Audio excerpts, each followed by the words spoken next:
got it. Baby, got it in you.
Good evening, everyone, and welcome to Sign of the Times broadcast. I want to thank you for allowing us to join you on this beautiful Friday night. We are here with Friday Night Live, Friday Night Lights. We're here for a special broadcast tonight.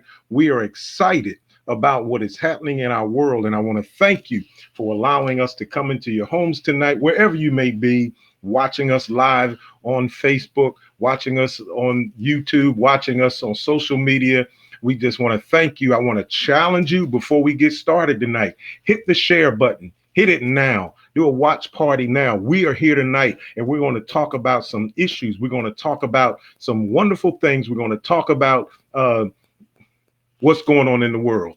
For all of your beauty needs, as you just saw, take a look at austinbeauty.com. Get your lashes, your Brazilian hair, your beard oil, whatever you need, facial stuff, whatever you need for your beauty supply needs. Go to austinbeauty.com. For those of you that like a good ride that makes your chest stick out, hit my boy Lamont up and his staff at House of Toys in Henderson, North Carolina.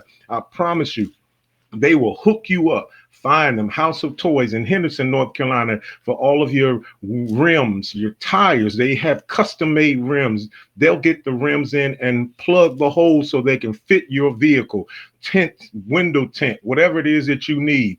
That's what you do. Find them. Watch this, my friend. They are so committed to helping you achieve a pride in your ride. No credit check. Go in, talk to Lamont. Tell him that Signs of the Time, that Bishop, tell him Rev sent you, and you'll walk out of there with the rims that you need. I don't know about you, but I'm ready tonight for a crazy show. I'm ready for us to get down into it. Are you ready for Sign of the Times?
this leads me to say, you know, you know, all of the all of the burning and burning and bombing bombing that was that done was to done to us us in the in the houses, houses. nobody never Nobody said never too said much too about much that, about and that, nothing and was nothing was done. done.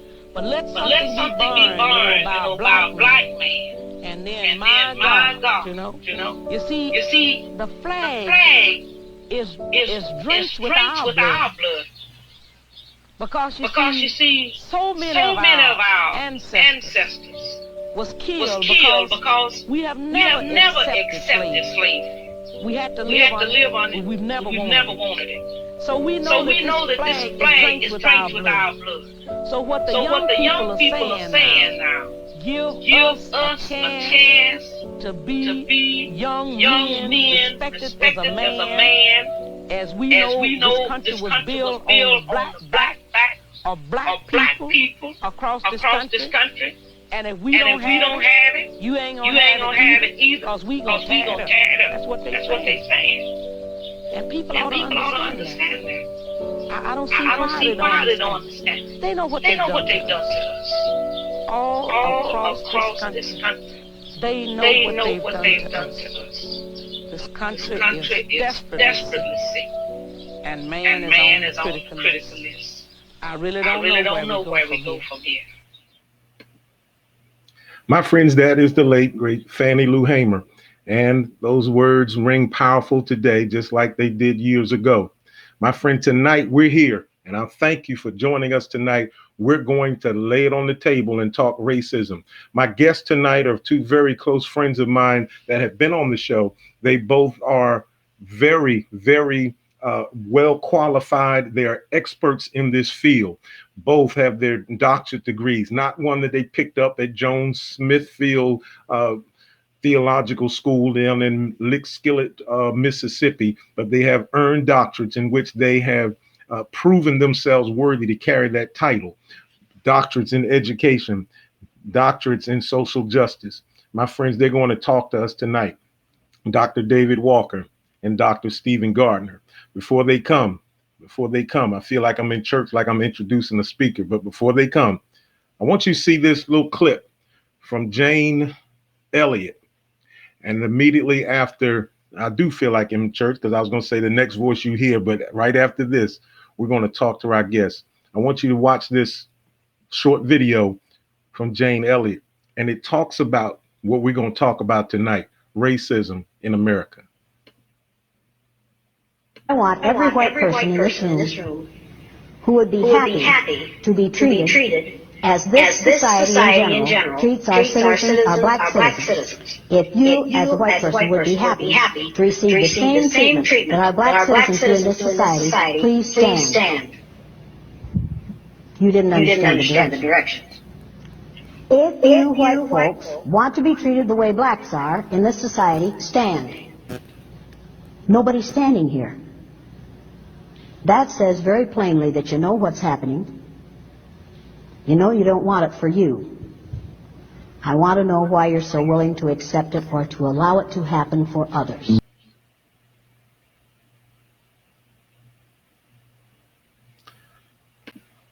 That I think is a question of the night. Most people know what we're going through. Most people have an idea of what we're dealing with. The question that Miss Elliott asked was, how can you accept it? How do you let that happen? My friends, tonight we're going to talk about it. We're going to discuss it in its form. I want you to help me tonight to welcome to Sign of the Times my dear brothers, Dr. Stephen Gardner and Dr. David Walker. Thank you both, my brothers, for joining me tonight. How you doing? Glad to be here. All right. Listen, let's get right into it. We have audience watching. We're watching. You guys are the experts. I'm just the moderator. I'm going to lay a ground rule, and I'm going to try to stick to the ground rule. Um, I'm the host. I'll let you do what you want to do. I control the mute button. So a little sense of humor. let's talk about racism. Dr. Gardner, being the senior among us, I want to Oh, start with Lord. you. You know, I did that yesterday. We had a young man on, Dartez Wright, yesterday, who was 31 years old, and he just blew us out of the water. Gave me hope because I felt as though there was no more hope, that there's no hope. Things aren't going to get better because that's what you keep hearing. But then when you have a young man that comes on that is very articulate and telling us things that we really hadn't thought about black on black crime, and we'll get to that a little later. It gave me a hope that the next generation is not lost. I want to start this conversation, Dr. Gardner, and then Dr. Walker, you can take it over and add to it, and I'll get out of the way. Um, Dr. Gardner, if you approach me on the street, what is the first thing you notice about me? If you were approaching me and you didn't know me, what's the first thing you would notice about me? The color of your skin. What else would you notice? I mean, if you see that I'm a what? That you're a guy. That you. Thank you. Okay. You said that you would notice that I'm a guy or a male. Have you ever said to anyone when you met them, man, I don't even see you as a guy, I just see you as a person? No, that would be kind of idiotic for someone to say something like that. So talk to me about the comment that people say when they say, I don't see color. I've got black friends. Well, I think part of that has to do with the fact that people are not comfortable in talking about the underlying issues that go along with color in America. So we want to try to normalize it. We want to try to get past it. And we want to try to prove that, oh, I'm not a racist. Well, no one asks, you don't have to necessarily say that you don't see color to understand that we got a problem. Mm-hmm. And so we have to be honest and forward about what we see instead of just trying to dismiss it or trying to religiously move it aside and try to move past. But we're talking about something that's traumatic, and trauma cannot be confessed away. I don't care how many scriptures you quote. It's not going to alleviate your trauma. Sometimes to deal with that, we have to get to what my wife said. She's a doctor as well, Dr. Kathy Gardner. She said, we have to deal with the antecedent here in America, which is the origin, the origin of the thing. And you can't put a Band-Aid solution will not work on 400 years of deep-rooted scars and sores. Mm-hmm. I don't know if that answered your question. Yes, sir. Yes, sir. Dr. Walker, you. Yes, I have to agree with Dr. Gardner, especially in a lot of times people try to say that they're not racist or that they don't see color, as Dr. Gardner said. And really, I think that it is an insult. And I'll change it. It's not an insult. Really, what it is a lack of it's being naive, and it's lacking education about when you say to someone, I don't see color, because you really don't want to deal with the truth when you use those terms. When you look at me, just like you said, when someone sees me, they see a black man. Mm-hmm. So it's impossible not to see my color. Mm-hmm. So I would prefer that you not say, I don't see color. I would prefer for you to say, I see your color, but I don't discriminate against you, or I have respect for who you are. Mm-hmm. Because when you say I don't see color, in that sense, you eliminate me. Mm-hmm. Right. And I don't want to be eliminated. I want to be seen. I want to be seen as a black man, an African American, because that's what God made me. So don't say you don't see color, because when you see me, you see that I am a man of color. Right. Dr. Walker, talk to us about the video that we just saw with Miss Elliott. Yeah. That was, to me, she's famous for her workshops in which she does blue eyes and brown eyes. Yeah. But that video, she just asked a room full of people, stand up if you would trade places with blacks. And no one stood up. And she said, why didn't you stand up? Because you know what's going on. Sure. Do you think, in your opinion, that America really knows? Because now, after what happened with George Floyd, it seems like our brothers and sisters of Caucasian brothers and sisters are standing up saying, we see now, we know now, and we're going to stand with you. Didn't they know the entire time? Well, you know, sometimes it takes something to reach epidemic proportions for some people to move. Now, I don't want us to be misunderstanding of what we're seeing. Yes, there are going to be a large number of people who will have empathy and will relate with the Black plight because of what has happened with George Floyd. Mm-hmm. But let us not be deceived that everybody's on board now. Right. Because, Right. because racism, remember, racism is systematic. Mm-hmm. and it's woven into the fabric of America. It's stitched into the fabric, not with a hand sew. They machine sew that into the fabric of America. Mm-hmm. And so while things have gotten better over time, even from the 1960s to now, but of course, it only takes a spark to move things back to where they were before, because we see that in recent times. But we will acknowledge that some have had a great deal of empathy for what has happened to George Floyd, but under no certain terms am I under the disillusion that everybody's on board now. Mm-hmm.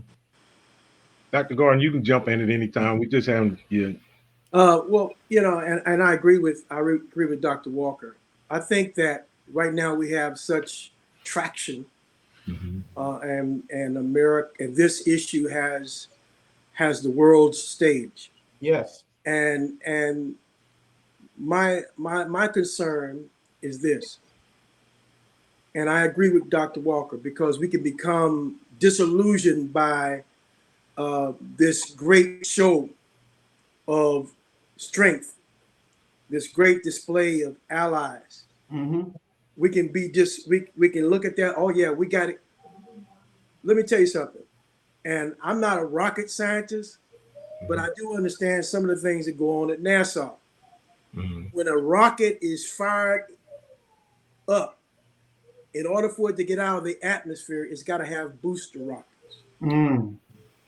Right now, you see a lot of boosters that are supporting the effort, the awareness piece of social justice. But then what happens to the boosters? They fall off. That's right. Mm-hmm. And so my concern is for the sustainability, that in order for us to reach the end game, which I call social change, the pathway of social justice has three other elements to go along with it. You got social unrest. We already got that going on. Mm-hmm. If without any unrest, social unrest, there's no need for social justice. That's right. Then you got social awareness. Clearly, this police brutality atmosphere that we have been experiencing recent days, Mr. Floyd, has brought about an awareness. That awareness is part of that booster, as it were, to deal and address with the issue that we've been going forward with. Mm-hmm. The third point is social action. Mm. That's the sustainability phase, that if we are involved, if we're passionate about these things, then we have to find some way that I can take things to the next level, that I can be part of the process and part of the solution. I don't want to just be someone that's in it in the booster phase and then fall off. That's 6 months from now, I used to call them 90-day wonders in church. We used to call them 90-day wonders. After 90 days, you wonder what happened to them. But you know, we don't want to be that. But Mm-hmm. we want to go from social unrest, social awareness, social action, so that we can effect social change. Mm-hmm. Good point. Do you think have we Are we the unrest? Do you think that we're flirting with danger with especially when it comes to our law enforcement? Some of them are hearing what's going on. They hear our cry and they're saying, yes, there needs to be a change. But then you have others that see what's happening, hear our cry, and they're saying you back them into a corner. For instance, the incident that happened in Buffalo with Right. the elderly gentleman. I Yeah. don't know how many people really saw it versus listened to what happened. There's a moment when that officer yelled out, "You don't know who I am, a cop." Mm. I mean, isn't that the problem right there? Question: one of you guys answer that question from Mr. Dartez Wright, who was our guest yesterday. How can the young black youth and black elders work together? Well, I'll try to attempt to. I mean, clearly, you're never going to work together if you don't come to the table together. That's number one. And we have to be willing to have conversation, and not just conversation, but we have to be willing to hear one another.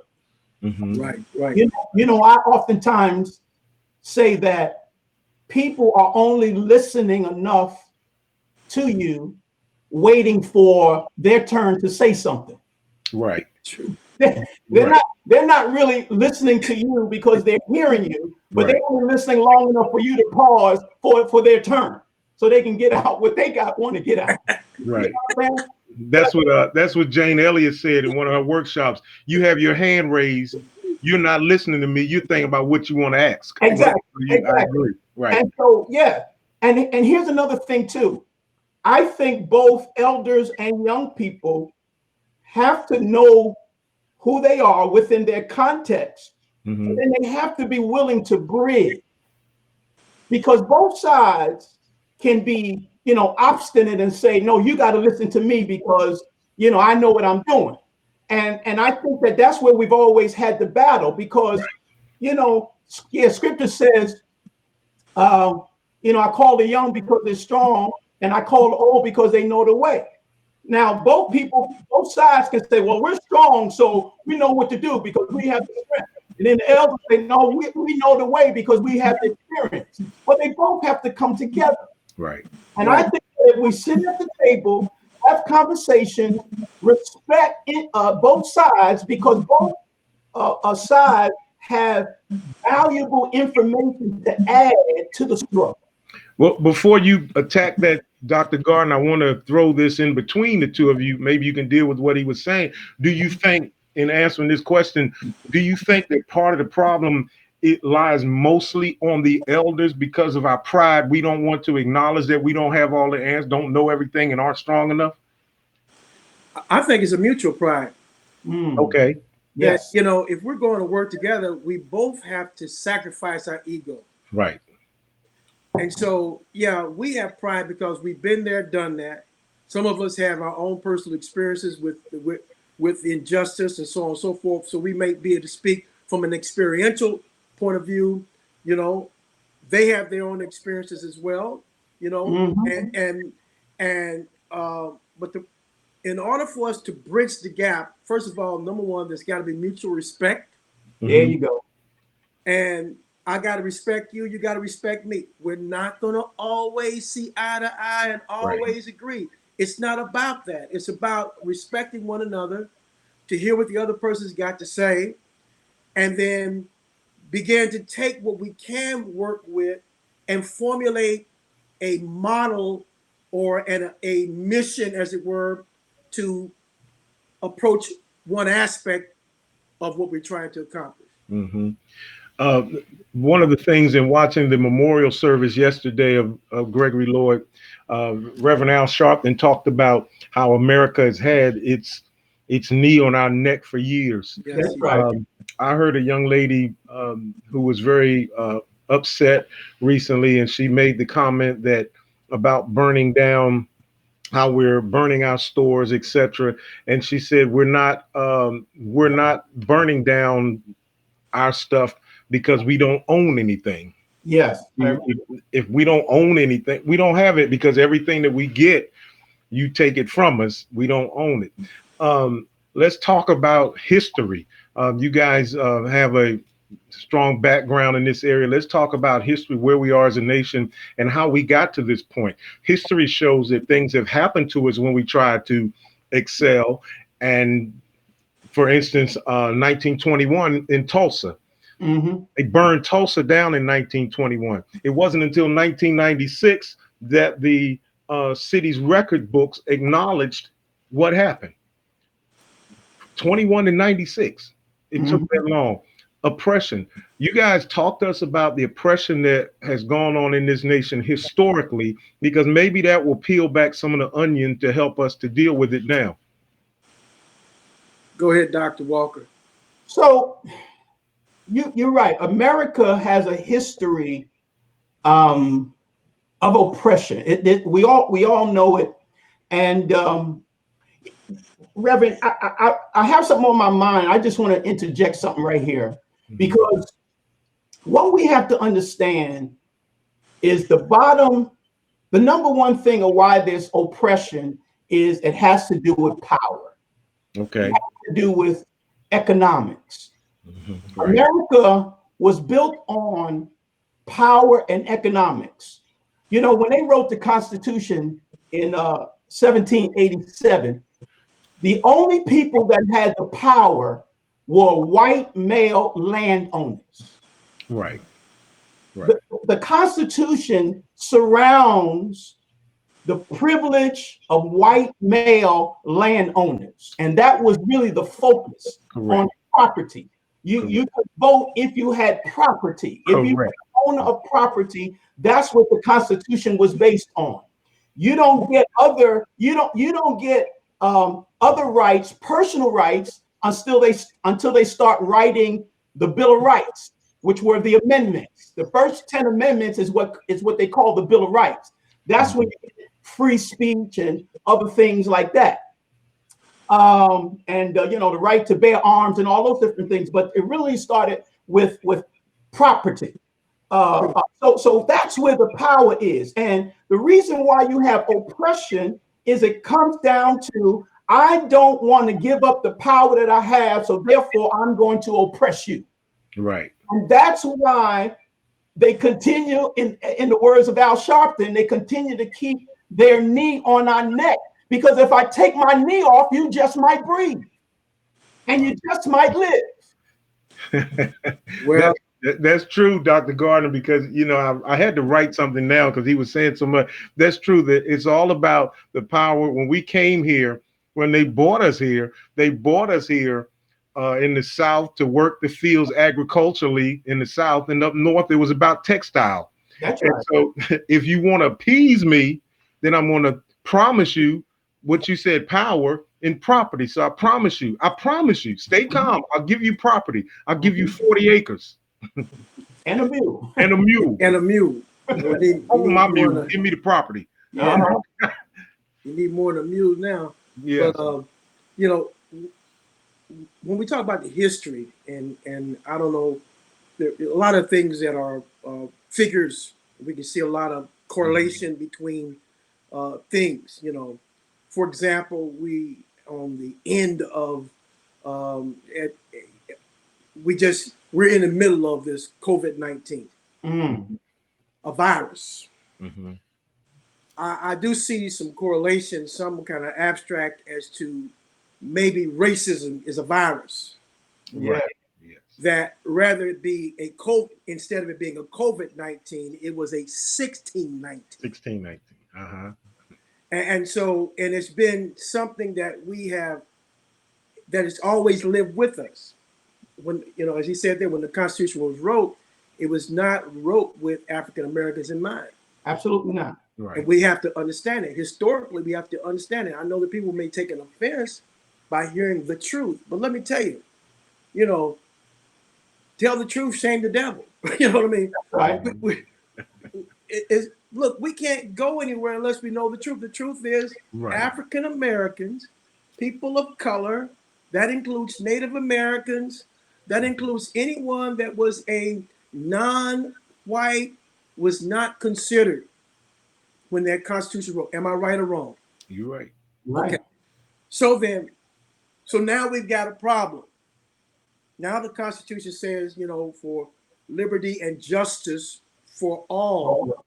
And so now this is what has, has spurred, a lot of the things that we're going forward in terms of a civil rights movement, in terms of the emancipation movement, the the abolitionist movements and things of this sort.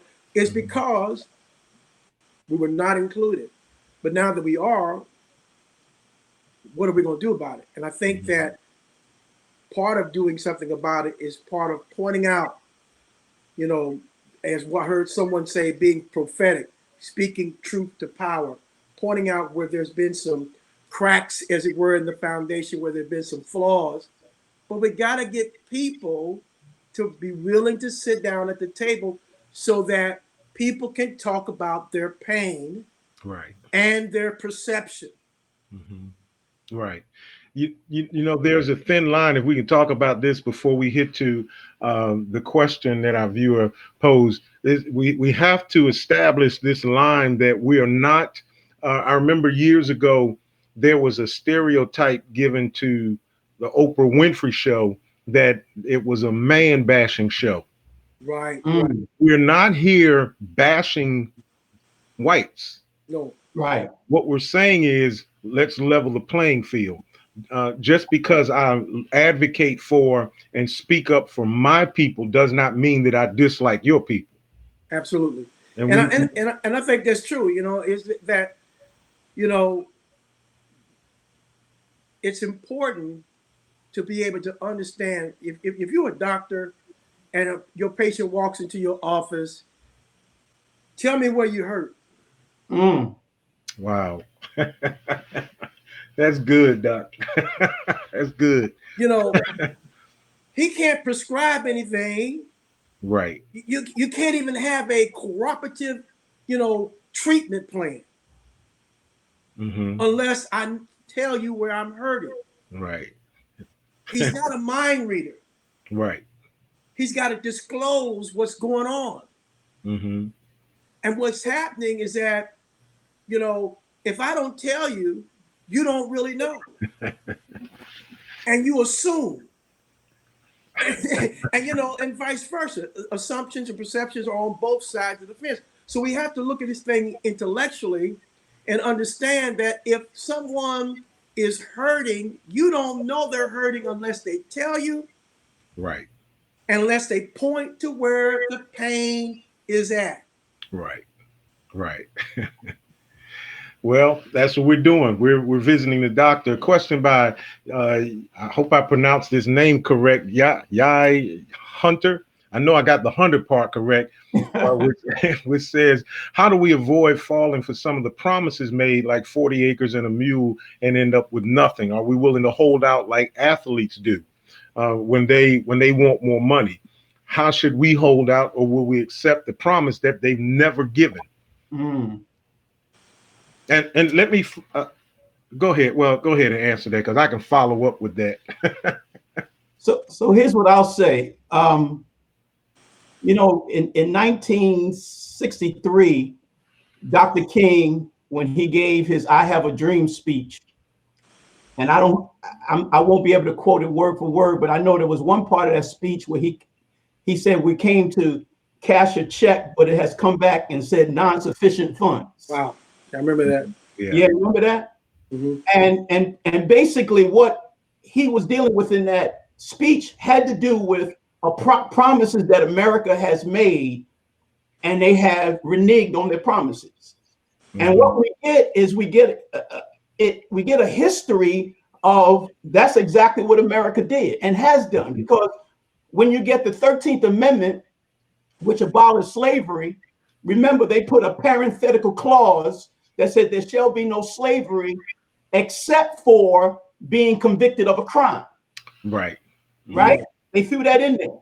And then what they did was, after you were supposedly free, and because of that parenthetical clause, except for being committed, you commit a crime, they ended up putting blacks in jail for minor violations like vagrancy, which means if you didn't have a job, they could arrest you and put you back in.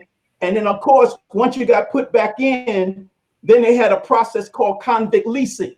And convict leasing is when would lend you out to landowners. Instead of doing your prison sentence in the jail, they would lend you out to landowners so you could work off your conviction out in the fields again.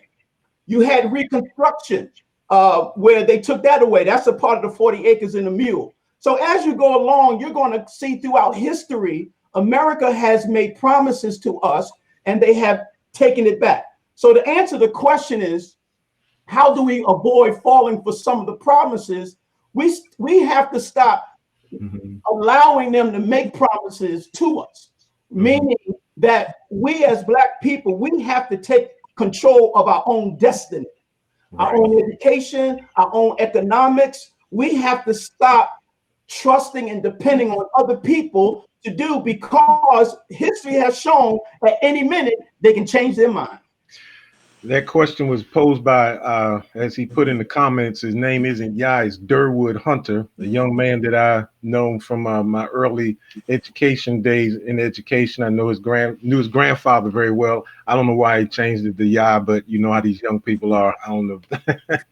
Listen, this next question posed by Miss Felicia Carter, I do know that name, is an interesting one, Dr. Gardner and Dr. Walker.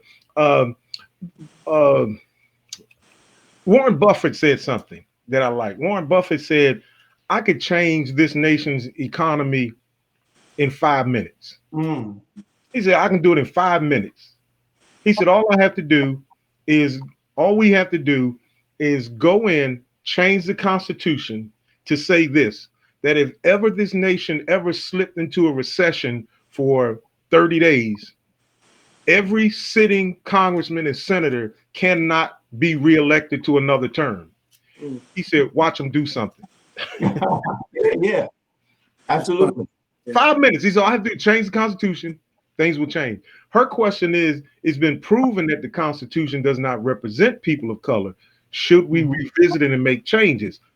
That's her question. My question is, of course, according to her question, we should and do something. Can we? Will we? Are we just thinking like crazy thoughts to think that they're going to change something to benefit us after 401 years of it not benefiting us? Well, I think that, I mean, first of all, it may have it was written not to have us in mind. I don't think they ever intended for us to ever be part of that, as to be a beneficiary of what the Constitution stands for. It became ours after the abolition of slavery, after the Emancipation Proclamation. Then it became, it became accessible to people of color. But we've had to deal with the Jim Crow era. We've had to deal with the lynchings. We've had to deal with, these various movements, the civil rights movement and the like, as to say that, hey, look, the Constitution says this is for us, and and are we not citizens? Right. If I have the right to vote, if I have a social security number, if I am an American citizen, then I have the right to have access to all the things that goes along with being an American. And here's the Constitution. So that's the truth. Okay. Now, in order to, should we revisit it and make changes? I don't think, and this is just my personal opinion, I don't think we need to revisit it to make changes. I think we need to reinforce what it states. Okay. To reinforce that what it states, that is, it's life, liberty, pursuit of happiness, all that particular phrase is not in there, but you know what I'm saying, is that it's justice for all. Right. And all would include Asian Americans, it include Native Americans, it include Hispanic Americans, would include African Americans, and any other kind of American that comes over and becomes a citizen. You have access to the benefits of the Constitution. Dr. Walker, I mentioned this in one of my shows, and I'm going to give you guys a test. I'm going to see which one really is a history buff, because I'm going to start a sentence and I'm going to see which one of you can finish it. I found out after being adopted, and I found my biological family, and I found out that my grandmother, Gola Ross Bright, was first cousins. My great grandfather was Henry Harrison Ross. His brother was Benjamin Ross. Well, Uncle Benny, as my mother called him, had a daughter, Araminta Ross, who changed her name to Harriet and married John Tubman. My grandmother was first cousins with Harriet Tubman. I am first cousins twice removed from Harriet Tubman. Mm. Here's the test. Harriet Tubman had a quote, fill in the blank. I could have freed more slaves if. If They they had knew they was. more slaves, Oh, A+ for both of you. If they only knew, right? They only if knew. they only knew. If they only knew, I Yeah. could have done more. Did George Floyd, the George Floyd incident, did it cause more of us to know that we were bound up? Mm. I think the George Floyd incident is just a perpetuation of reality that sometimes we know it's there, but we don't want to look at it. Okay. What happened to George Floyd would not have happened in a community that was, well-to-do, progressive. Matter of fact, probably not even within a Black community where you had, middle class, educated people, because when you are lower on the rung, poverty, you get dehumanized far more than other people. America is all about classism just as well as racism. Uh-huh. We make a difference between class, because I can be Black, but if you put me in that upper class, you might give me some respect. But when Right. I go into certain communities, maybe like the one that George Floyd lived in, there's a perception there, and I talked about this the other day when I was on the show, about dehumanizing people. Right. And I said that officer, the one who had the knee on his neck, he Mhm. did not dehumanize George Floyd at that moment. He had dehumanized that community long before. That's Okay. why he could come in there, and that's why he felt like he could do what he did with not worrying about the consequences, at least at that moment. Mm-hmm. You know what I'm saying? So I don't think that, I think that we have a plight amongst the least, the law, and the left out. And that's why the scripture always talks about how Jesus feels when we do these to the least of these. He said, you do it unto me. Because the issues that's going on today are the same issues that were going on in scripture. Mm-hmm. It was the priestly aristocracy in the biblical text were oppressing the people of God. Right. It's no different. Mm-hmm. And that's the thing, even though Jesus, I said this the other day, even though Jesus came as Savior, but he also came to speak to social issues Right. like oppression. Mm-hmm. I came to set the captive free in Luke 4.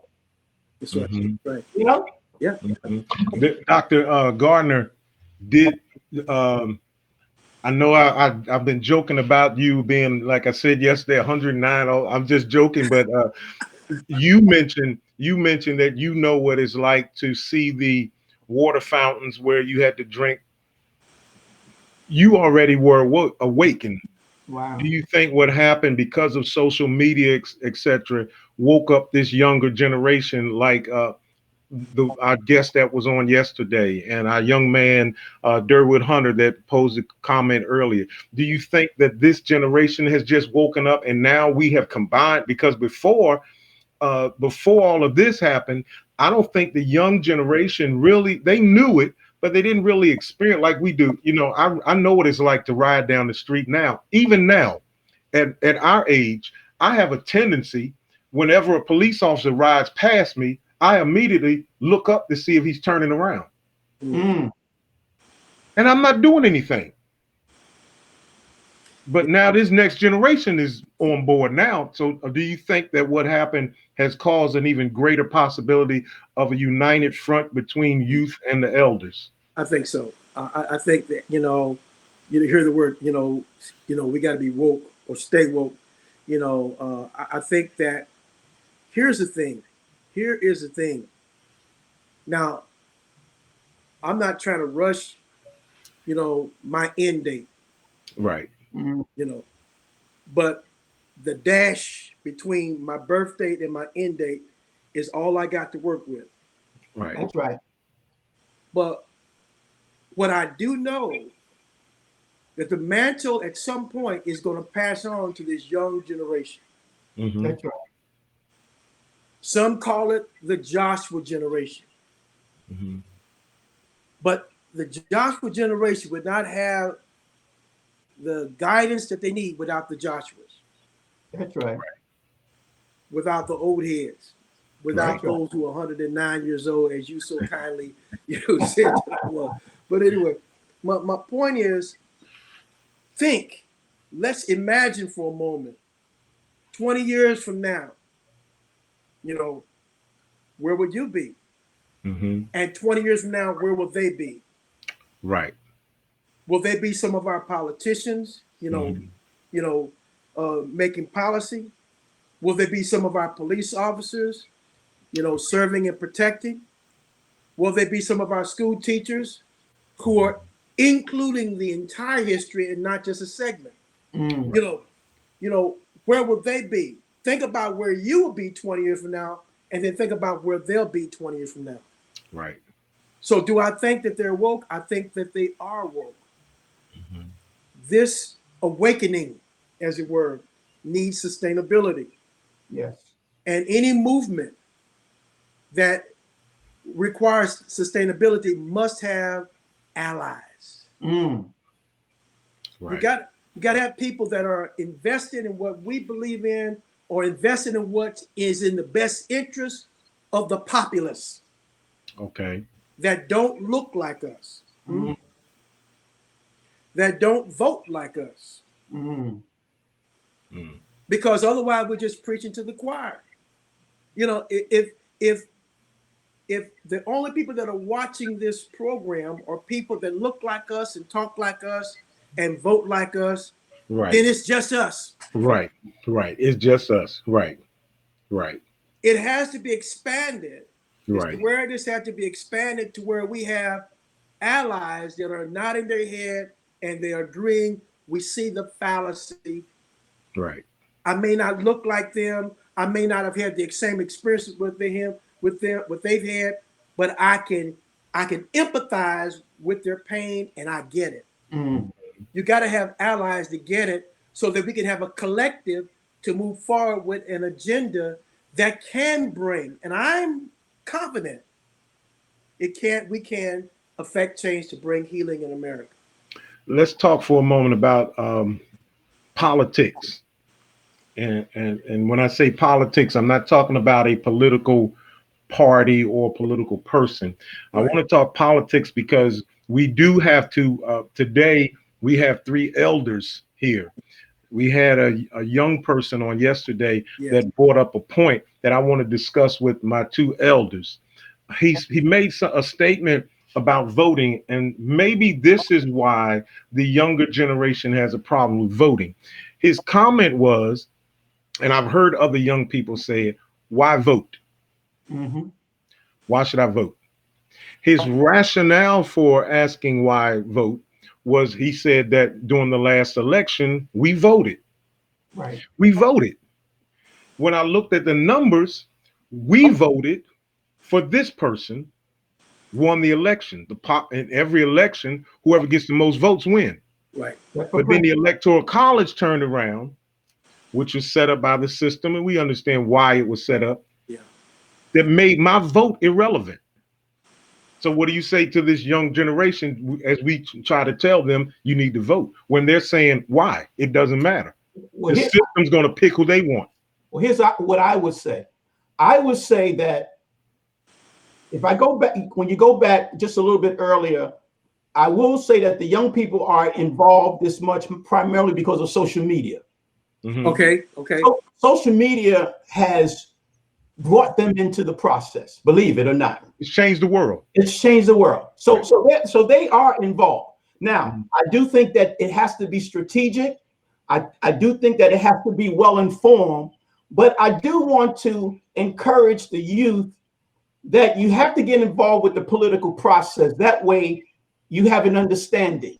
For example, 90% of the people, just like you said, in every election throughout the entire United States, it has to do with the person who gets the most votes wins. Yeah. Even the dog catcher, if he gets the most votes, he's He dog won. catcher. Right? He wins. Right. Number one dog. But the presidency of the United States is the only thing that has to do with electoral college. Many of us are not aware of that process. Right. And I think we still have to become well informed, because then the strategy would have been working toward the electoral college process versus getting the most votes. Right. And that's what was going on. So that's why you can get 3 million people above what the winner got, and then he wins the election. So there's still a strategy within the rules, but you still have to know the rules. So I think that if they get more involved, know the rules, and then you can start getting people in position that's going to help you. As long as you don't have people in position, you're not going to get what you want. So the people who were doing the picking in the electoral college, well, maybe they could have been chosen by us if we were more involved with the process. Exactly. You see what I'm saying? Yeah, that's a good point. And then possibly, we wouldn't have had what we had the last election. And prayerfully, if we haven't made some adjustments for this election, and if they're not targeting the electoral process, you may have the same result.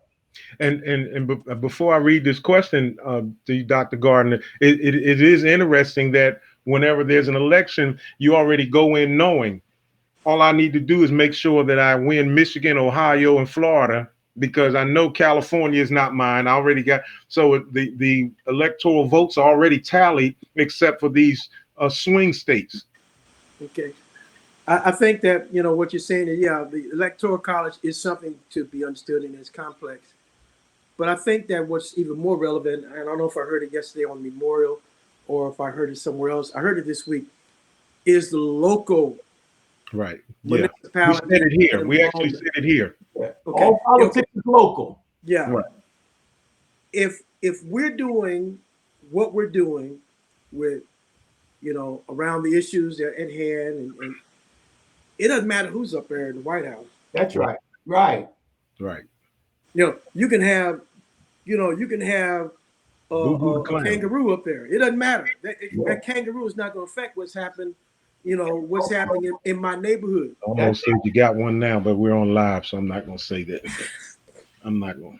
Let me mute my microphone. Anyway.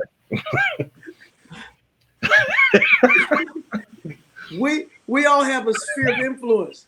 Right. We all have a community that we reside in. Mm-hmm. The place where we're to affect change, the place where we're to affect, that we're to seed the minds of people, in with the truth of justice, is right there in our own backyard. Right. Right. So that would mean, getting on school boards. That would mean attending, these councilman meetings. That would mean, if you want to, run for an office. That would mean, go back to school. Whatever the case it might be, become informed. That's right. With the issues, and then think proactively about what can be, what can we do to bring about change. And if think about it, you're in North Carolina. You're in North Carolina too, brother? He's in Orlando. Okay. If you affect change in Orlando, I affect change out here in the Phoenix area. You affect change in North Carolina. What we have is there's 3 areas that change is being driven from the grassroots up. That's right. That is not concerned about who's up there in the White House. Right. It's concerned about who's in my own backyard. Right. And so if we do that, then I think that's something we all can be, that we can get a grasp around that. Right. Not losing sight of the big picture, but I got my hands on something that I can work now. Right. Faith without works is dead. That's right. I work with what I got. And what I got is right here in my own backyard. Durwood Hunter asked this question. I'm sorry, Yai Hunter again asked this question. How do you think we can, this is a young person asking us as elders, how do you think we can shine a light on Black men and women who aspire to climb in the political world? And what can we do to get those who want to represent us in power? I How like can that. we go ahead? Yeah.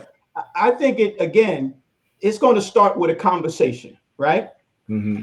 We have to begin to, first of all, and I want to talk about shining the light on the black men who aspire. First of all, we got to talk about that we already have some representation in some places. You know, Right. we got to talk about our black politicians, our black Congress people, our local people who are involved. We have to acknowledge them. Then number two, we have to work with them, right? We Okay. have to work with them, even like I said, at the local level primarily, but we have to work with them. Then we have to start talking to younger people and getting them involved in the process. You know, they're marching now, and that's great. You know, Black Lives Matter, all that kind of stuff while they're marching down. But guess what? When the march is over, we need to pull some of them in and Right. say, okay, let's talk strategy, let's talk community, let's talk local government, let's start bringing you in now so you can understand the process and grow up in it. So that way, when we start are looking for future leaders, you are already ready. Let me just throw this in parenthetically. There's a gentleman running for senator in the state of South Carolina. Okay. I can't remember his whole name right now, but I know his first name is Jamie. He's running for what's the senator from South Carolina? The Lewis. no, from No. South Carolina. Um, He's best friends with the president. yeah. All right. Well, Can't think. I'm thinking John Lewis. they write that He's not running for John Lewis's seat. into the chat. South Carolina, there's only two governors and two senators in South Carolina. One is Tim Scott, and it's the other one that I'm talking about. He's friends with the president. Anyway, he's running for that seat. But the what's the congressman, the well-known congressman, Clyburn, James Clyburn. We talked about this guy, Jamie, when he was like in the 9th grade. He said something like, in the 9th grade, Jamie walked up to Clyburn and they started talking about politics. And he said to James Clyburn, look out, I'm going to be in and you're going to see me in the process down the road. Now this man is running for senator. Why is that? Because at a very young age in high school, he got involved with politics, and now he's well engaged, he's well informed, and he's getting ready to possibly win that seat. I wish somebody would write that man's name in the chat there. Find out who the senator of South Carolina is.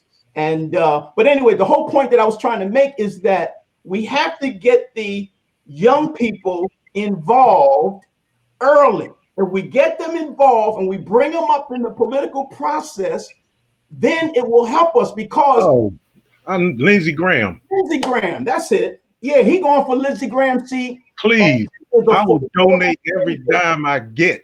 Yeah, I think Jamie's name is Harrison or something like, or Harris. But anyway, he's trying to get that seat. He just may get it. But the point is that he got involved very early. And Jim Clyburn, brought him up, made sure he learned, helped him through. He came and worked under him. He mentored him. And now here this man is about to become senator if everything works out well. But that's what we have to do with our young people. We can't keep sitting on the sideline watching things happen. We got to get involved and get in the middle of it. Mm-hmm. I agree. And that has to do with, you brought up something there that has to do with mentoring. Yes. Mentoring these young men and young women, to move in that, to give them the proper guidance to move in that particular direction, and mentoring is more than just shooting the breeze at the barbershop. That's right. This is, it is constructive conversation that has a purpose to it, Yes, mentoring is important. Do you think that we don't mentor? Why don't we mentor as one of the issues that we have? And again, I don't think that we need to just bombard and talk about racism in America from the outward in. I think at some point we need to deal with the racism, the issue of racism could be a problem of what's going on the inside of us. You mentioned Dr. Gardner going to the doctor and the doctor saying what's wrong. It could be something wrong with us.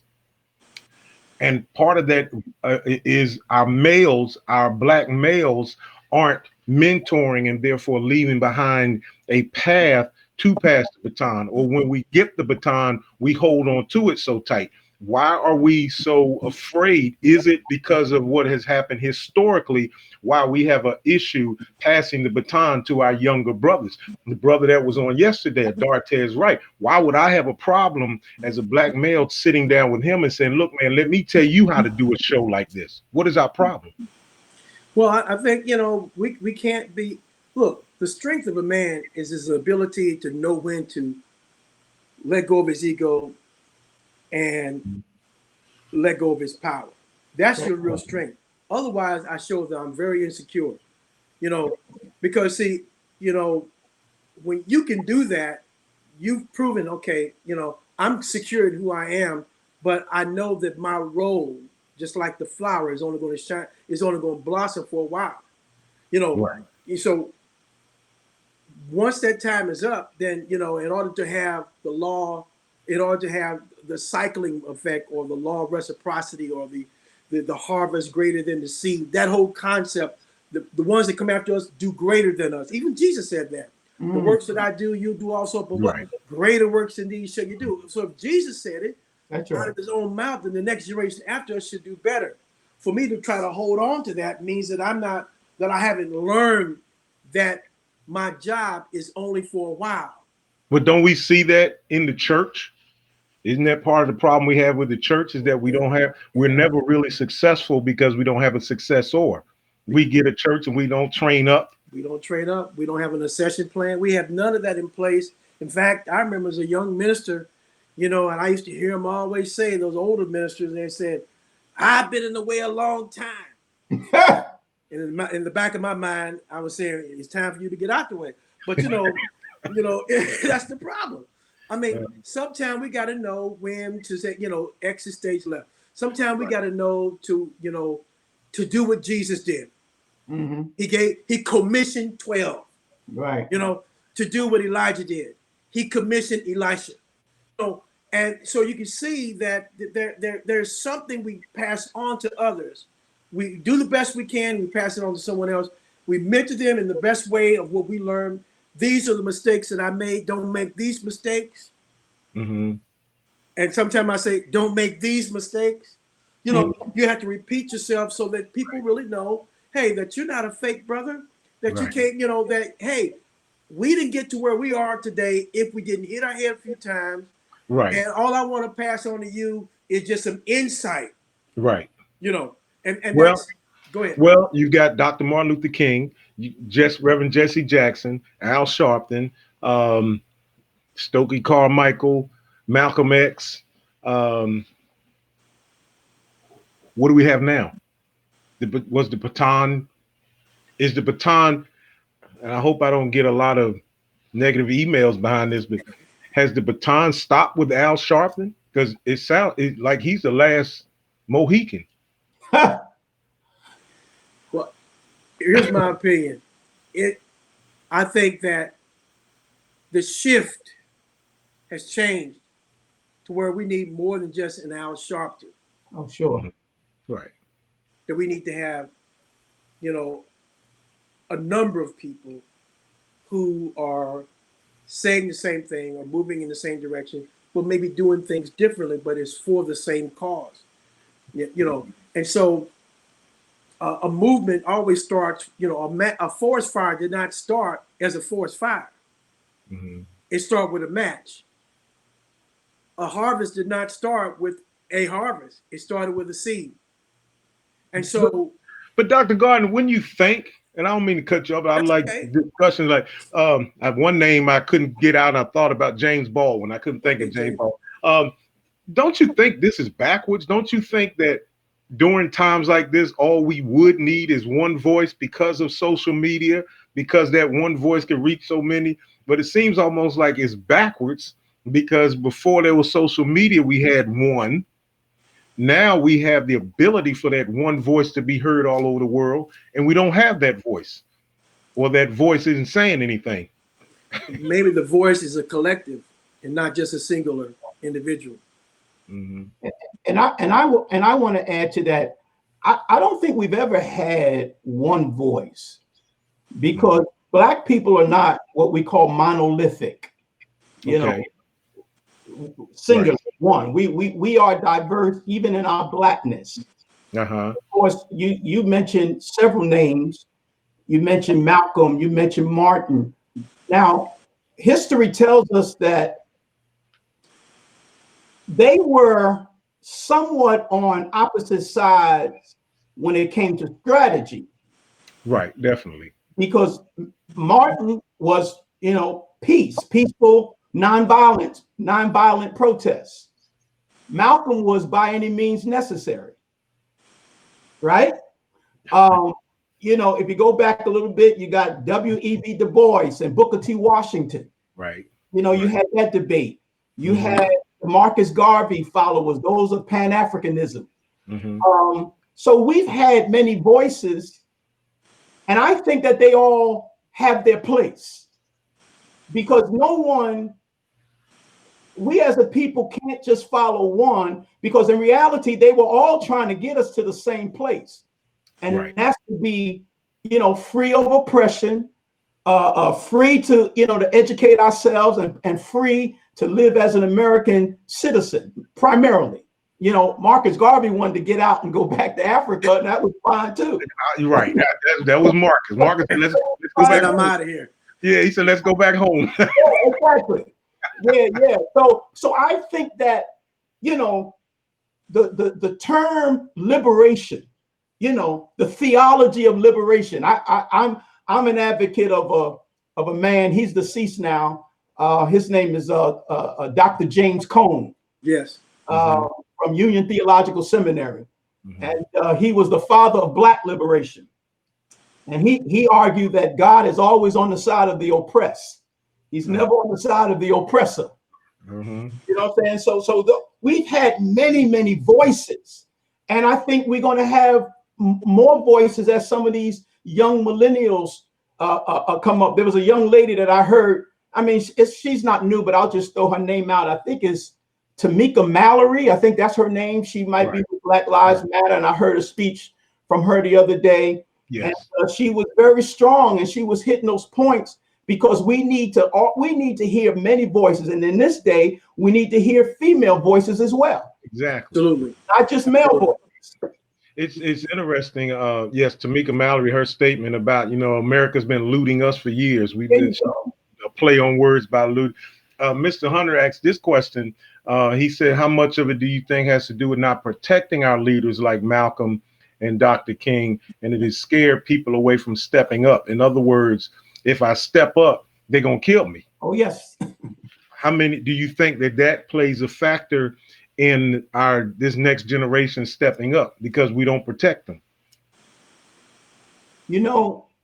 When you step out there, sad to say, history has shown us Malcolm, Martin, and I hope that I'm not even offensive to anyone, but even our Lord and Savior Jesus Christ.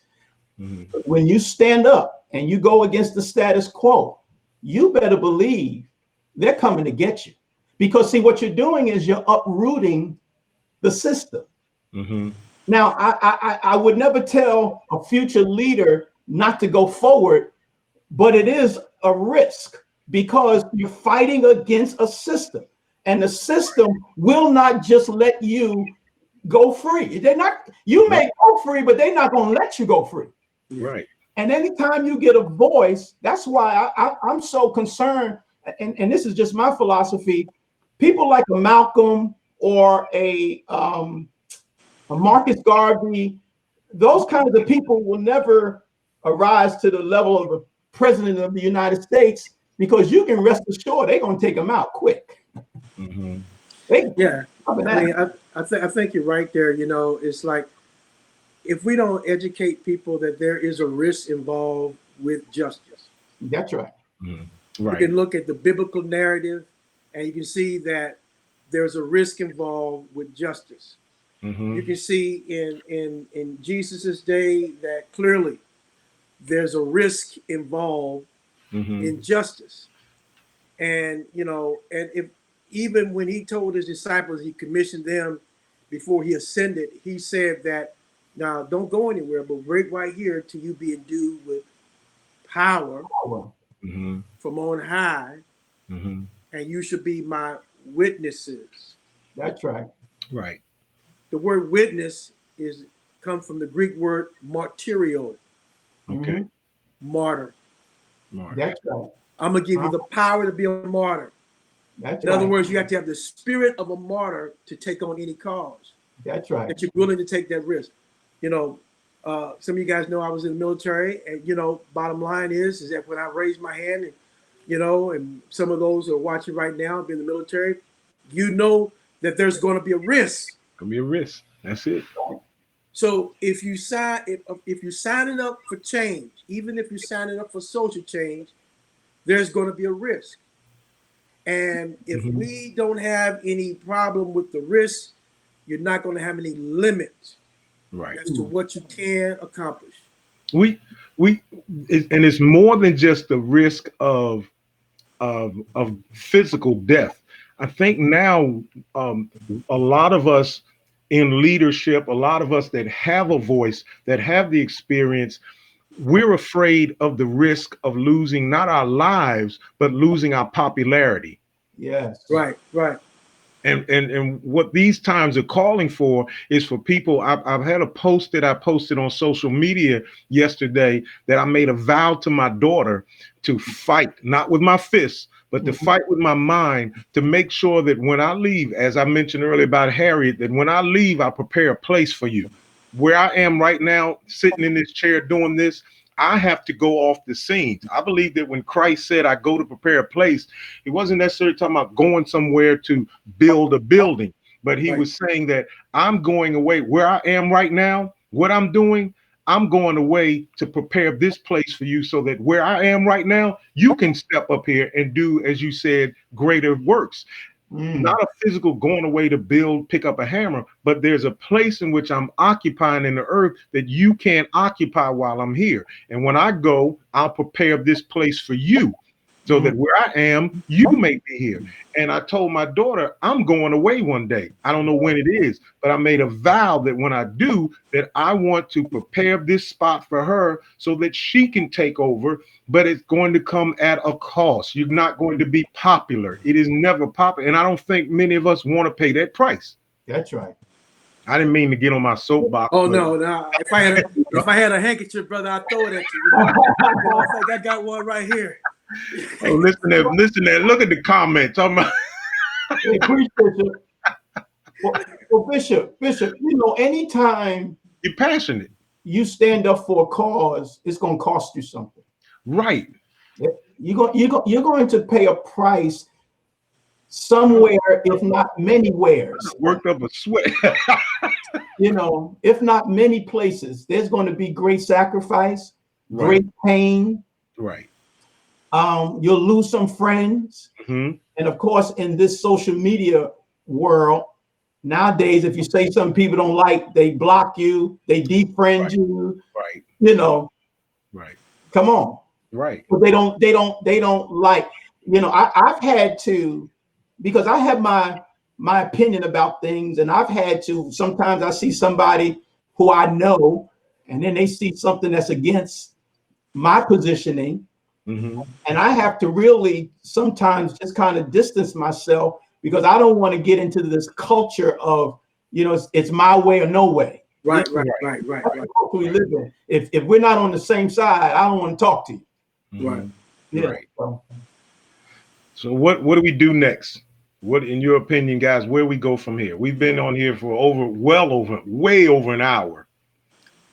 First question to each of you: have we accomplished anything? Next question: what's next? Because you do have a younger generation that's watching. You do have parents on here that's watching. That I'm sure that every mother that's watching. I've been trying to get people to look at the movie American Son. I'm sure if you're a mother that you have a young black son, Yeah. you've got to be scared and fearful for his life. Yeah. What do we say? What next? What do we do? Where do we go? What do you say to these parents? Well, I think that, I think that parents still play an important role in, in the destiny and the future of their offspring.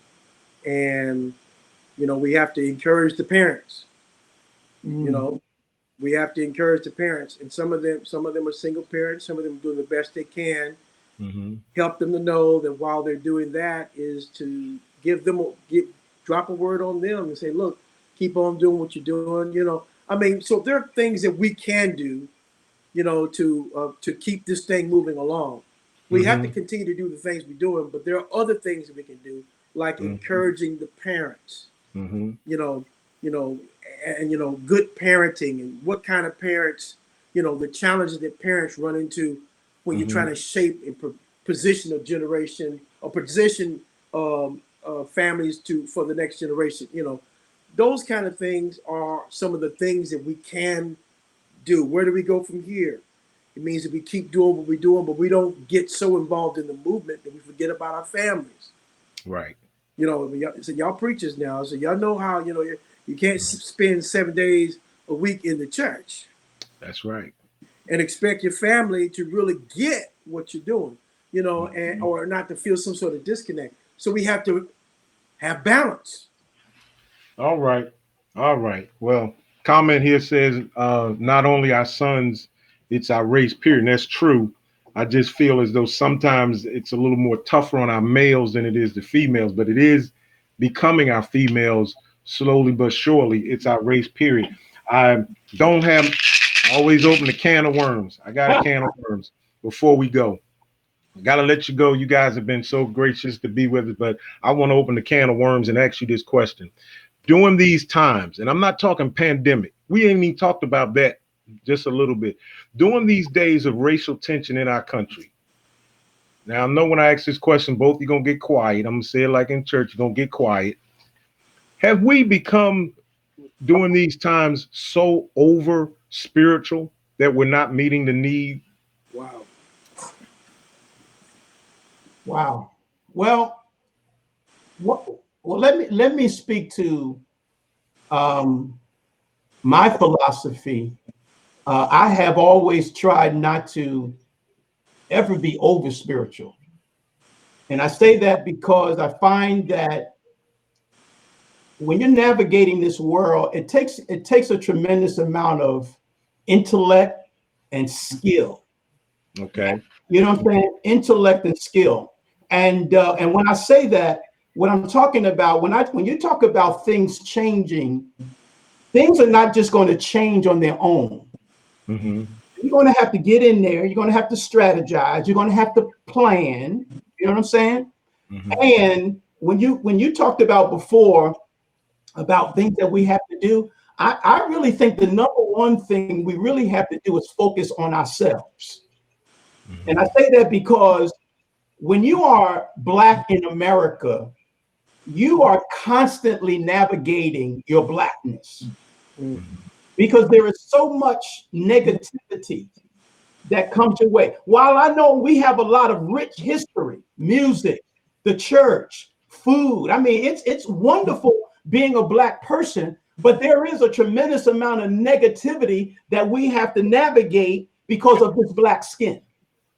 Even and I hate to ask question and then jump in because it seems like I'm trying to, but you just fire me up with a point. That's what I Even do. even with this coronavirus, There you go. you go out in public and we're the one with the mask on because it was told, it's been projected, it's a Black killer. Well, that's what the statistics seem to suggest, that African Americans are affected far more with the coronavirus than anyone else. But then again, that deals with the fact that we've had health issues prior to that the corona has affected. So yeah, so that just adds to the complication of being a Black person in America. Right. You have to navigate it. Now, like I said, I believe that I'm very, very spiritual. I do a lot of praying. I do a lot of trusting in the Lord, but I do also believe in strategic planning, strategic thoughts, ideas, and sitting down and working things out, because things are just not going to happen for you. I'm telling you, if you're going to make a difference in your life, you're going to have to get your mind together, take the right steps, do certain things. First of all, I'm always going to say, educate your mind, not just a college degree, like I always say, but educate your mind according to the system, educate your mind according to the process, get involved with the politics, get involved with the school board. I think the more we do to be well informed, I think we will increase our chances of survival. I agree. I agree, and there's an old adage, we used to hear this, and this probably relates more to church people. Don't be so heavily minded that you know earthly good. There you go. Right. And and that's one of our problems, that we try to stay in the spiritual bubble, as it were, and to disconnect from some of the things that we really need to be doing. If we were just all spirit, why in the world do we have a body? You know what I mean? Right. We have a body that has hands. That means hands has to do some sort of work in this dimension. And I think that part of the balance is to understand that faith and and work can coexist. Faith and common sense can coexist. As far as that's concerned, that I can still have a faith and trust in God, and at the same time feel comfortable and not guilty about doing the work of justice. There you go. But if I've been taught to keep my faith over here and let somebody else deal with that over there, then I am more heavily minded, and therefore I'm no earthly good. So the church has to teach balance. That we got to live in both worlds. I may not be in the world, I may not be of the world, but I'm in it. If I'm in it, then I have social responsibility. That's right. That's right. And the church has to speak to social justice issues. I said that the other day. Last Sunday was a time when every pastor should have had something to say relative to what was going on in our culture and climate today. The only thing I say is that I know it was Pentecost Sunday, but if we didn't take the time to say something concerning the social justice issues, I think it was a missed opportunity. I'm never going to say anything wrong. I just think it was if you didn't, and any pastor that's listening, that's just because I was taught from my seminary training that you are a prophetic preacher, and when there's a crisis in your community, your people are wanting to hear from their man of God concerning their current issue that they're living with. And you could have waited till Wednesday night Bible study to talk about Pentecost that day, but they needed to hear something about social justice on last Sunday. And if anybody didn't, it was a missed opportunity. That's true. Well, gentlemen, we've been here close to 90 minutes on here. And what I would like to do before we go is I would like to give each one of you an opportunity to have the screen to say what it is that you want to say. I believe that by the time we get finished in a few moments, I believe that all of our viewers are going to help us out by hitting the share button, and we're going to get this video out. Every show this week, we have had over 1,000 views because people want to hear about this hot topic, and it's a vital topic. So I would like to give each one of you an opportunity, Dr. Walker, to have the floor, so to speak, to say closing remarks and comments to the people that are watching tonight. Thank you, Bishop. And again, I appreciate you for having me on this this show today with Dr. Gardner. And I just want to say to the people, I know that we are dealing with this thing called racism. And of course, I want everyone to know that racism and race was never a construction by God. The only race God created was the human race. And God wanted all of us to live in peace and harmony. But somewhere along the line, someone created a racial hierarchy. And for many African Americans, they decided that we were less than, that we were inhuman, that we were not qualified. But I want to tell you that the devil is a liar. God made you. God made you just the way you are.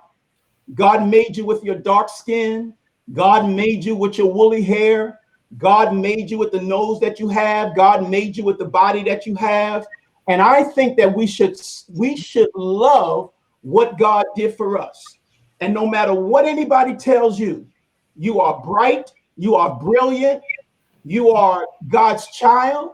And I'm here to tell you that no one can keep you from being who you are. All you got to do is stand in your strength, stand in your power, knowing that God is on your side and he has given you everything you need to be successful. There's no need in you having one day of poverty in your life because God has given you all you need to be successful. God has given you all you need to be wealthy.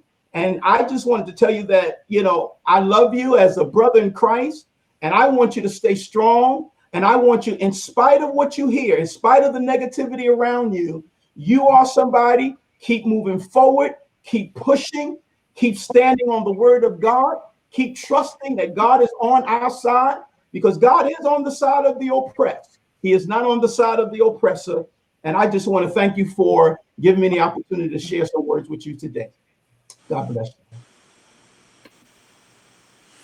Yeah, thank you, Bishop Alston. This has been a grand opportunity to really kind of share our hearts. I think that we all realize that we do have a problem in America. We realize that racism is really a construction that has infected certain groups of people and affected other groups of people.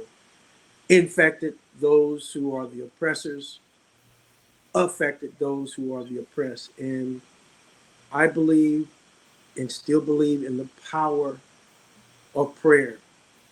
But I believe that while we are prayerfully seeking God's guidance on what the next steps would be, that I need to do what I can. The old writer said in the Bible, said, whatever my hands find to do, I'll do it. But then he said, I'll do it with all my might. And I think that as we continue to do forums like this, which is part of the awareness phase, then it can lead us to some ideas that we can put into the action phase so we can experience and anticipate the change that I believe is a possibility right here in the United States of America. Thank you. Thank you, guys. I appreciate you so much. I appreciate you spending time with us tonight. I'm sure that everyone watching appreciates you as well. You guys are my brothers. You guys are my brothers, and I thank you because whenever I need you, whenever we want to talk about this subject, these topics, you guys are right there for me, never too busy not to come on, and it shows your passion about it. Before I let you go, I do want to tell you, I'm reminded of, and I thought about it while Dr. Walker was talking years ago. I remember being a little boy, and just like we have the Black Lives Matter slogan that's going around today, I'm sure you guys can remember years ago when I was a little boy, when you guys were a lot younger, maybe little boys, there was a saying that people would say, I'm black and I'm proud. They would say it loud. Say it loud. I'm black and I'm proud. Right. And so tonight we're going to, through forums like this, help recreate our pride. Remember Dr. Gardner doing the march of when they were marching for their rights, the trash men were marching. You would see black men walking around with a sign. Yeah. Man. Yeah. I'm a man. I'm a man. I'm a man. I'm a man. And that's what we want to project. We're a man. We can keep going. I mean, I know. I got another handkerchief over here. Yeah, because it don't take much for me. Really. I appreciate you, brothers. Right. I thank you that anything that I could do to help promote the cause and be there for you guys, I'm just a hollow away. I do want to say to Mr. Durwood Hunter that's been on with us, it's funny, our numbers spike right at the end. When we're right in the heat of it, but right at the end, everyone jumps on. But Mr. Hunter wants to get with you, Dr. Walker, and he's down in Lakewood. Okay. Yes, sir. Yes, sir. Tell him to hit me on my social media page, Dr. Right. David M. Walker, whichever one he hits, I'll respond to him. Yes, sir. All right. All right. Fantastic. Thank you, brothers. I All right. appreciate you guys so much, and enjoy the rest of your weekend. And we'll do this again real soon. All right. We'll talk to you. Thank you, All sir. right. God bless. Appreciate you guys. Bless you Right. guys. I want to thank Dr. Walker and Dr. Gardner for coming on with us tonight, for being with us. Um, this was just good to me. It was so powerful to sit with my brothers that are not novices. They're not young men that don't know what's going on. Both of these gentlemen have been around the block and have experienced some things, and they have the wisdom and the knowledge needed and necessary to help us. My friends, I said this on yesterday and I got into it and I got a little carried away and I got passionate about it. We're going to make it. I don't believe that he brought us this far to leave us.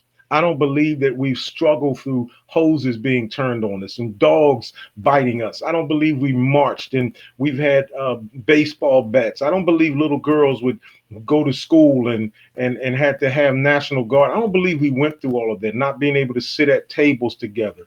I don't believe we went through not being able to drink from the same water fountain as other people. I don't believe that we went through not being able to deliver a package to the front door. We had to go around the back. I don't believe that. I don't believe we went through these things just for God to leave us now, just because we're going through what we're going through. It's not diminishing what we're going through, but it's showing us that we serve a God that's greater than what we're going through. He is greater than our struggle. And so in the midst of our struggle, in the midst of this virus, isn't it funny? We forgot about the virus because our mind shifted to racism. Now we have to shift our minds to God, who is greater than racism, and he is greater than a virus. You know about blacks, you know about Latinos, you know about whites, you know about Asians, you know about Europeans, but God made the black, God made the white, he made the Latino, he made the Asian, and he made the European, he made the Native American. And my brothers and sisters, we're all here by the hand and the grace of God, and we can't give up. I want to challenge you tonight. I want to challenge you. I'm issuing the challenge on this Friday night to keep fighting. Keep fighting. Not with these, not with these, but fight with this. This is far greater than this. Fight with your mind. Create a mentality that will help push this next generation to the level where we want to be. As the men of God said today, 20 years from now, it'll be a Dartez Wright. It'll be a Durwood Hunter. It'll be your grandchildren that's hosting shows, that's talking. What are we leaving behind? We can't do it with bitterness. We have to do it with a strategic plan. Get together, talk to your officials, organize. It's the grassroots effort. Come up with something. Do something, meet with someone. If you can't get out, if you're afraid to get out and meet at a local store, meet and talk, you can do a group chat session that social media has, where you can do a video session. Do something. We have to do something. There has to be a fire lit within you that will say, I'm not going out like that. I'm not going out like this. I want to challenge you. Get busy. Let's create a world that our grandchildren can live in peacefully and in harmony. I want to challenge you to hit the share button. I want to challenge you to share this video so that someone can see and hear the words of wisdom that were spoken by Dr. Stephen Gardner and by Dr. David Walker. These two young men pour it on us. I want to thank my guest this week. Dr. Walker came on Monday and we just went overboard talking. I want to thank my guests on Tuesday that came, my guest Tuesday and my guest Wednesday. I want to thank my guest Thursday and my guest Friday. I'm so excited, my friends. We've had a wonderful, wonderful week this week. We've had all kind of conversations. We talked about things. We talked about what it is we need to do. We talked about how we need to get better. We talked about it. And the highlight of this week was just an amazing young man who came with us yesterday in Dartez Wright, who said this: I never seen a black person kill another black person because he's black. We got into arguments and the circumstance or the situation made it turn violent, but I didn't kill him because he was black. But I've seen them kill us because we black. Powerful statement that shook the internet. I want to challenge you to share this video, and I want to challenge you to get busy this week doing something. Leave behind a legacy. Leave behind a legacy, a positive legacy. We're going to make it. Listen, I said this yesterday, and I'll say it in departing for the week. Do not end this week. Do not head into this week. Do not go into this week with a mentality of nothing's going to change. I've heard so many people say, man, ain't nothing going to change. It's only going to get worse. It's only going to be. No, listen, if you don't think things are going to change, if you don't think you can make a difference in this world, don't get out of the bed. Just lay there and sleep life away. But if you're going to get out of the bed, make a change somewhere. Do something. Make a change. Do something starting tonight, not next week. Do something this week. I know in my heart of hearts that you can do it. I know in my heart of hearts that you can make a difference. There is a king in you. There is a winner in you. There's something in you that can make a difference. Make a difference in your life. Make a difference in the life of your children. Make a difference in their life. Make a difference in somebody's life. Make a difference. Do something. You are a great person. You are an individual that can make a difference, and I believe in you. I've got to go. I'm just talking because I'm excited, because this has been a powerful week. It's been a powerful week with special guests this week. And I'm telling you, I'm just excited about what is happening. I want to challenge you before I go. We do actually always ask you to support us. The reason why we're asking you to support us because we've been on here over an hour and a half talking about racial issues, a hot topic, and we need your support, because without your support, we would only have to been able to do a 15 to 20 minute session twice a week. We need to do more than that during times like this. And so those of you that have been supporting us through our Cash App that you see on the bottom of the screen, I thank you from the bottom of my heart. It means so much to me to see that you're supporting this vision, supporting this dream for our people. I have a dream like Martin, and it's your help that's causing it to come to pass. So if you can do that, find it in your heart. I don't care if it's $1, if it's 50 cents. I don't care if it's a 20. I don't care what it is, 10, 5, whatever it is that you can help support, so we can come back over and over again and have multiple guests on with all these beautiful graphics and all your questions up on the screen. This thing costs us something to do that, and it is your support that gets us through that. If you can't support us financially, support us by just taking your index finger and clicking the share button. And listen, my friends, I want to challenge you to make a difference. When you go to bed tonight, I want you to look yourself in the mirror, and I want you to ask yourself, today, when I go to sleep tonight, today, did I do something to work toward my destiny, or did I just waste another day? I want to challenge you. On my way out, this has been a week that we've talked about racial tension. We've talked about it. We've dealt with it. We've had special guests on this week. We've talked about it and we've discussed it. But listen, I want to take you out with this video that has been so impactful all week long. All week long, I've been showing this video. Fannie Lou Hamer told us where we were. Tonight, as we head out of here, I want to play this video again, because the final thing she said was that America is sick and mankind is on the critical list, and we don't know what we're going to do. I know what we're going to do. God's going to bless us. I want you to have a great rest of the week. And I'll see you Monday with Bishop. The Bishop is coming on Monday. Brian Keith Williams is going to be here to bless our soul. You have a great rest of the week. I love you, and there's nothing you can do about it. This leads me to say, all of the burning and bombing that was done to us and the houses, nobody never said too much about that, and nothing was done. But let something be burned, by a black man, and then, my God, you see, the flag is drenched with our blood. Because, you see, so many of our ancestors was killed because we have never accepted slavery. We had to live on it, but we've never wanted it. So we know that this flag is drenched with our blood.